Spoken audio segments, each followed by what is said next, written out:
Last चाकमा के बारे में बोलना चाह रहा था। मैंने पहले भी कहा है और आज भी बोल रहा हूं, एक व्यक्ति का एक्शन दूसरे पूरे कम्युनिटी के ऊपर उंगली नहीं लगना चाहिए।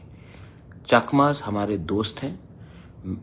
2-3 लोग उल्टा सीधा कुछ बोल सकते हैं, लेकिन मैं आज भी विश्वास करता हूं कि चाकमा हमारे लोग हैं और रहेंगे। बुद्ध मंदिर भी मेरे ग्रैंडफादर ने बनाया। आज भी चाकमास मेरे बहुत करीब हैं।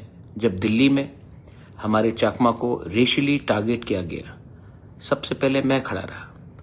आने वाले दिन में भी मैं चाकमा कम्युनिटी के साथ खड़ा रहूंगा, मॉक कम्युनिटी के साथ खड़ा रहूंगा। रांगलोंग, दारलोंग, जो भी नॉन कॉकबोरोक स्पीकिंग कम्युनिटी है, रंगखोल, मैं सबके साथ हूं, क्योंकि मुझे लगता है कि हाथ मिलाने से हम ज्यादा सशक्त होंगे।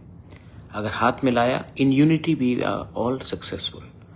तो एक आदमी का एक्शन पूरे कम्युनिटी को टारगेट नहीं करना चाहिए। और जो हुआ, मैं उससे सहमत नहीं हूं कि किसी के फोटो के ऊपर जूते से कुचलना चाहिए। ये शोभा नहीं देता है and I don't like it.